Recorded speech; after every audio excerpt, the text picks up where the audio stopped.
बताएं कि वफाकी वजीर साइंस एंड टेक्नोलॉजी के एटमी बम के ऊपर नैब की जानिब से नोटिस ले लिया गया है। आपको बताएं कि फवाद चौधरी की जानिब से बयान दिया गया था कि एहतसाब हम कर रहे हैं, नैब नहीं, जिसके बाद नैब की जानिब से नोटिस ले लिया गया है। आपको बताएं कि फवाद चौधरी की जानिब से बयान सामने आया था।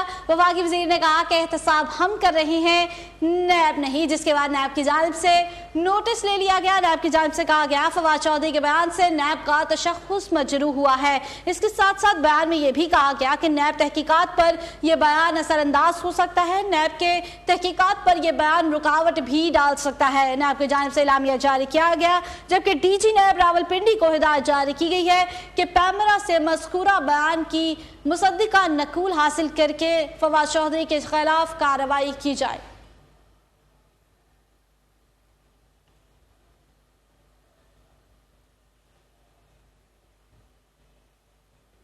साबिक सदर और पाकिस्तान पीपल्स पार्टी के डिस्ट्रिक्ट चेयरमैन आसिफ अली जरदारी के जिस्मानी रिमांड में 11 रोज की तौसीक कर दी गई। नैब ने 10 रोजा जिस्मानी रिमांड मुकम्मल होने पर साबिक सदर आसिफ अली जरदारी को एहतसाब अदालत में पेश किया। नैब ने अदालत से साबिक सदर की मजीद रिमांड की इस्तदा की।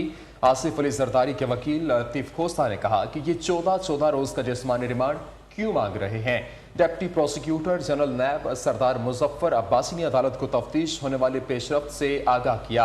आसिफ जरदारी के जिस्मानी रिमांड में 11 रोज की तौसीक और साबिक सदर आसिफ अली जरदारी से अब तक होने वाली तफ्तीश की रिपोर्ट अदालत में पेश कर दी गई। ज़मीर हुसैन ज़मीर इस वक्त हमारे साथ मौजूद हैं, तफसीलात उनसे जान लेते हैं। जी ज़मीर हुसैन ज़मीर, बताइएगा, फवाद चौधरी के बयान पर नोटिस ले लिया गया है, क्या तफसीलात है?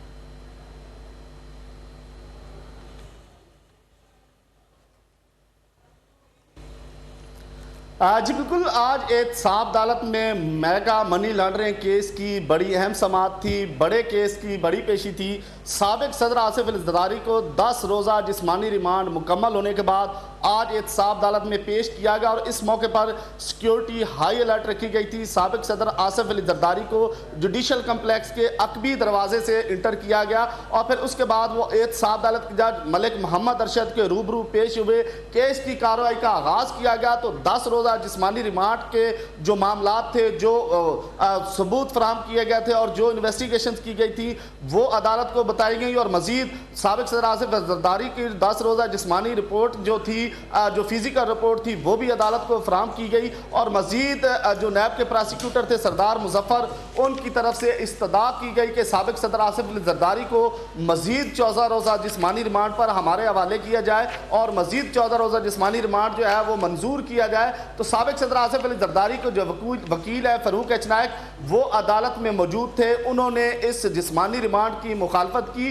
जबकि सरदार लतीफ खोसा जो साबिक सदर आसिफ अली जरदारी के दोस्त भी हैं, वो भी आज एहतसाब अदालत में मौजूद थे और उन्होंने साबिक सदर आसिफ अली जरदारी के हवाले से अपना वकालतनामा भी जमा करवाया। तो इस मौके पर साबिक सदर आसिफ अली जरदारी रोस्ट्रम पर आए और उन्होंने कहा कि 14 रोज़ा जिस्मानी रिमांड की इस्तदा की जा रही है, तो आप 90 दिन का जिस्मानी रिमांड दे दें ताकि ये 14 रोज़ का जो जिस्मानी रिमांड बार बार मांगा जा रहा है वो मुकम्मल हो सके। तो दोनों तरफ से दलाइल सुनने के बाद एहतसाब अदालत के जज मलिक मोहम्मद अरशद ने फैसला महफूज कर लिया। ठीक है, बहुत शुक्रिया ज़मीर हुसैन ज़मीर, आप हमें तफसीलात से आगाह कर रहे थे।